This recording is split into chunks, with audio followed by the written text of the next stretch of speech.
Hey, what's going on, ladies and gentlemen? AZD back at with you with another video. Now, in this video, I know I've been talking a lot recently about trading, about getting involved with the stock market, about getting involved with trading in general, like learning the charts, learning patterns, learning support and resistance and things like that. And even, of course, getting involved with option trading once you learn the idea of trading, once you learn the idea of like saving and go ahead and start investing, especially with these different platforms like Robinhood, Webull, Acorn. Once you start learning those ideas and you get into the realm, right? And we start to go after understanding the stock market more, understanding what's going on in terms of trading. But a lot of times, a lot of us won't have enough funding in order to get involved with some of this trading. I mean, we can do swing trading by using partial shares. We can do fractional shares and kind of swing trade those. But a lot of times I'm talking about option trading and how you can really gain off of option trading, even kind of print money basically off of option trading. And once you learn these skills of navigating the option trading through the learning the strategies of support and resistance and basically calling puts, and you're learning the basics of options, and you have the idea. And maybe you got involved with paper trading with options, maybe through Webull or through TradingView. A lot of times, a lot of people like to use Webull for the paper trading.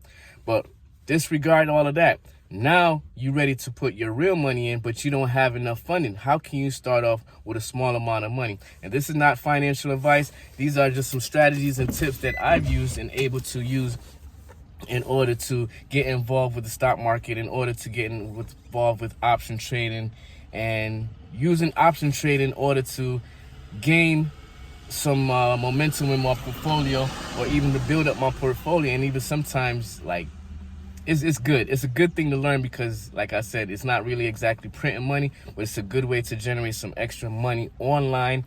Even if you have a regular 9 to 5, even if you work in a job, you have a career or whatever like that, doing option trading doesn't have to take all day. It take a couple hours out of your day, right? So let's get back into what I'm talking about, because now I want to talk about how to start trading options even if you don't have enough money. And basically, if you just have like $100, $200, you can still get involved with option trading. A lot of people don't understand the idea, because once they get involved with option trading and they get involved with a platform, maybe it's a Robinhood platform or Webull or Fidelity. Let's go with Robinhood, right? So once you get your Robinhood and you have what they call dry powder, so available cash, available money in your brokerage, maybe you have $100 or $200. There's some different tidbits that I did into another video in regards to that. So maybe if you have $100 and $200, you can start off. I'm getting into this later. I'm gonna get into that part later. So if you stay to the end of the video, I'm gonna give you a little nugget, a little side tidbit that I use in order to build up my portfolio when I only had like $150 in my portfolio when I started trading options, and how I was able to build it up to well, more than that, basically. So let's get into it, right? So start off by finding like some low gem stocks. A lot of people will call them penny stocks, but I'm not gonna call them penny stocks because they're more than a penny. So I'm talking about stocks ranging from the prices of $8 to about $15, $16, maybe even up to $20. So you want to look at some good stocks. I mean, some good stocks that's kind of volatile, that's ranging in those patterns from $8 up to $15. And what you want to do is look at those runs, right? And start to get an idea of how the option contracts are traded. Because you remember, to trade an option contract, you're getting 100 shares in each contract. So when you get 100 shares in each contract, if you're doing it for like Tesla or Amazon, those contracts is going to cost thousands, hundreds of dollars up to thousands of dollars, even tens of thousands of dollars, right? But you want to start off with some small gem stocks with prices from, like I said, $8 to $15, or maybe up to $20.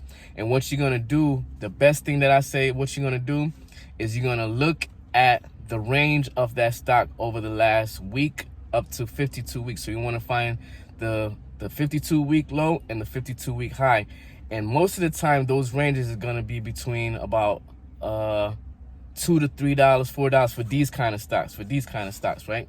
So once you get the idea of which one you want to do, and I'm going to get into an idea of some of them that I've used in order to build up my portfolio. So once you get an idea of those, what you want to do is get into a stock option, but use these options. Make the option dates, the expiration date, about a week or shorter. You don't want to make it a week or longer. This when you first starting off and you don't have a lot of money, because you're trying to get the best option prices at the best cost with the lowest risk. So you want to do something, I don't want to say a day because the market can switch like that. So I say if you can do 3 days up to a week preferably, right, for the expiration date. And when you get the expiration date now and you go into the trading options, what you want to do is you want to go out of the money. See, a lot of times they will give you the option within the money. Those are costing more. So if you go out of the money towards the price of your budget, so say if you have only $85 to do a contract with, right? But when you go into, say, the SPYs, the SPY, the S&P 500, you're only finding contracts that's 500, 400, 300. What you want to do is scroll up or down. It depends what you're doing. If you're doing a call or a put, whichever way, you're going to scroll up or down for that expiration date. Remember, I said go for like 3, no more than a week. This when you first starting off, right? And you just have little amount of money and you're trying to get into some option trading.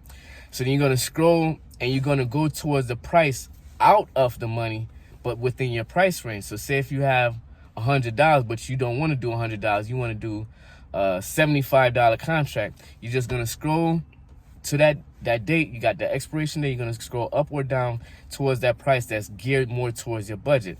Yes, it might be more risk because within the moments, because the expiration date is not as long as others, and within a moment time, you never know when Wall Street is going to change. Maybe your news came out, maybe some earnings report came out, maybe something happened within the stock market trading. Anything like that can happen, right? So what you want to do, once you get the idea, okay, so say, boom, I'm going to buy me a contract at $80.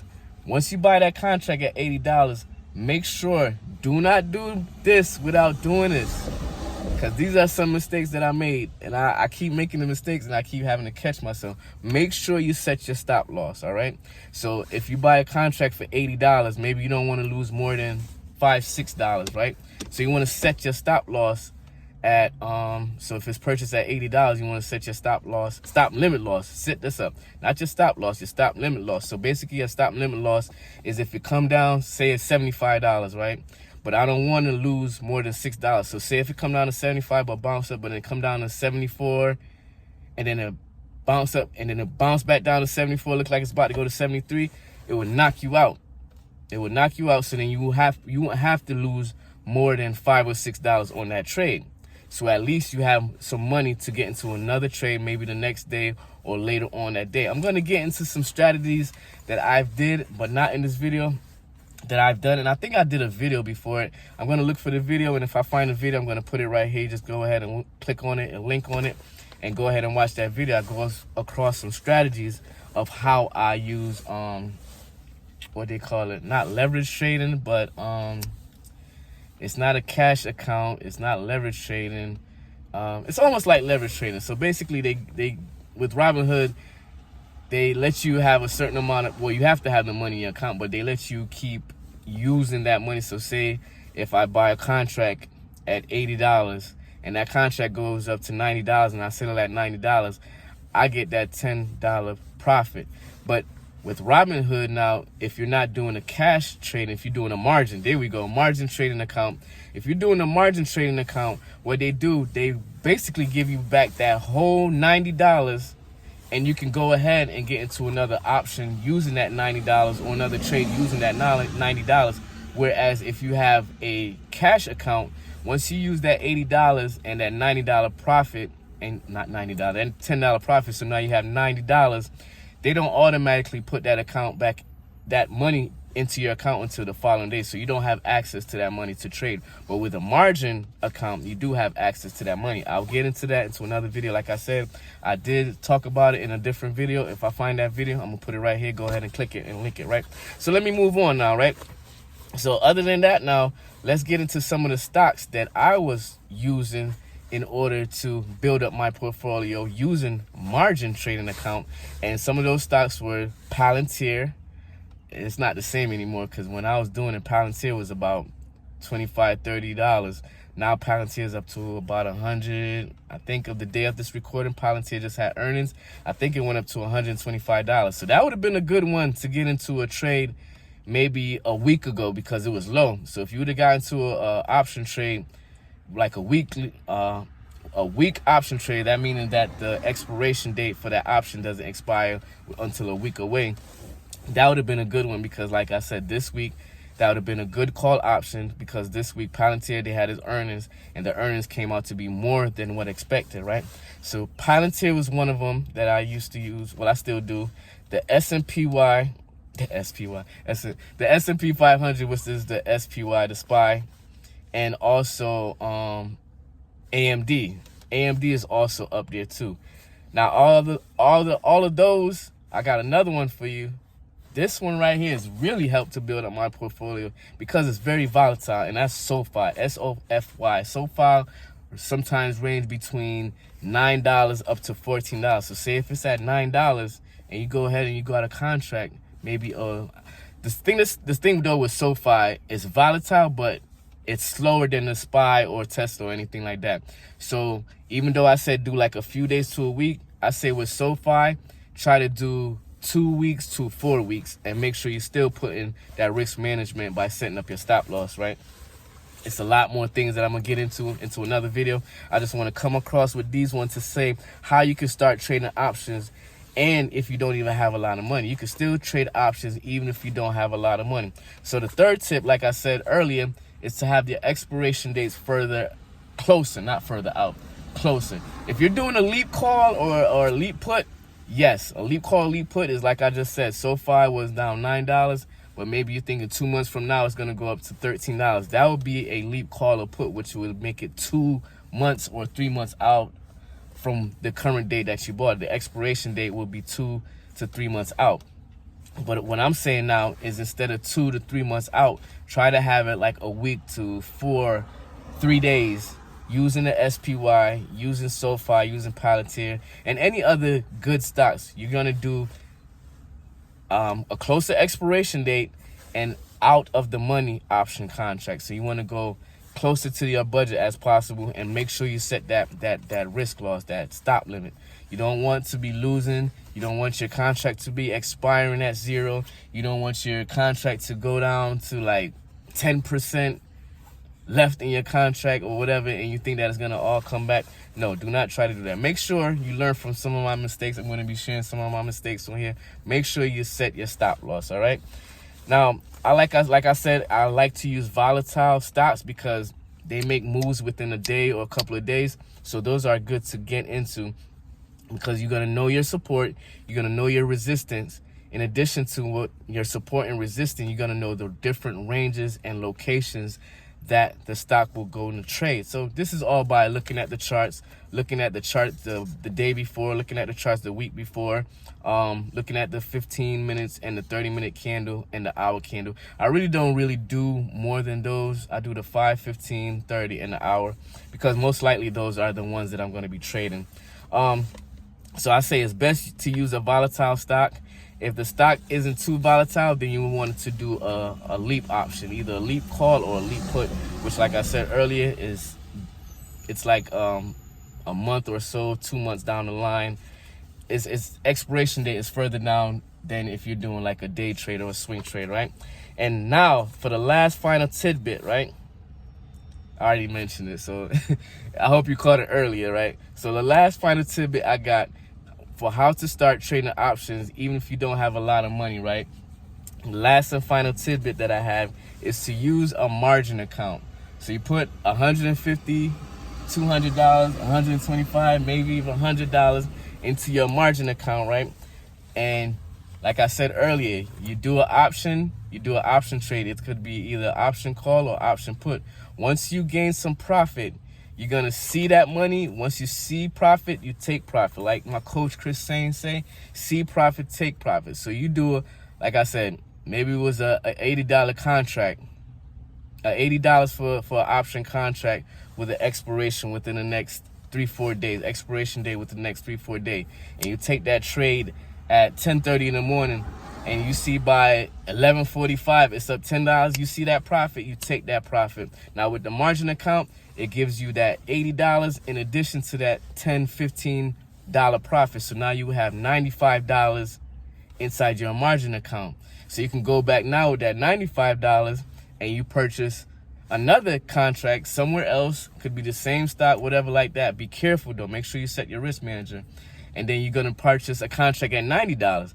But instead of losing $5, it's up to you. You can lose up to $10 because remember, you had already gained $10 earlier. So you can either still make that margin, make that stop limit either $5 below what you bought your contract, or now you can make it $10 below what you bought your contract because you just gained $10 from earlier.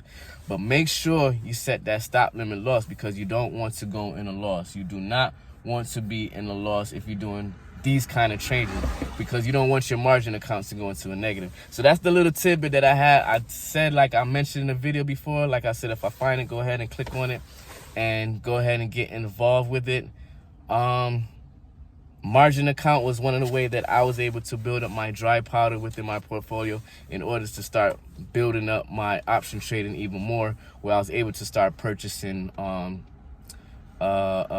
more in the money contracts. So contracts that's more in the money. More in the money means it's like a couple dollars away from the price and stuff like that. So most likely if there's a higher probability of you hitting that contract, whatever you bought that contract for, or whatever you said that contract was going to go up or down, it's a higher probability of that happening when you're in the money. So when you're in the money, that means the price is closer to, you're buying the contract closer to the price that it's at. You understand what I'm saying? So if the contract price is at $110, $111 probably still in the money. You understand? It's closer to the contract price and it's closer to the price of the share itself. It's a lot more I'm getting into some more details because that part right there is kind of itchy and not too clear.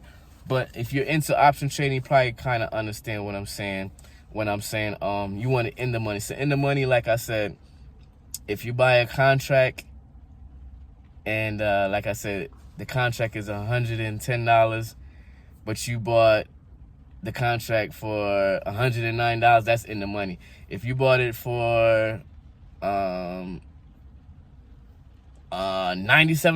or $90, but the contract is for if you bought it for like $80, but the contract is at like $130, that's outside the money.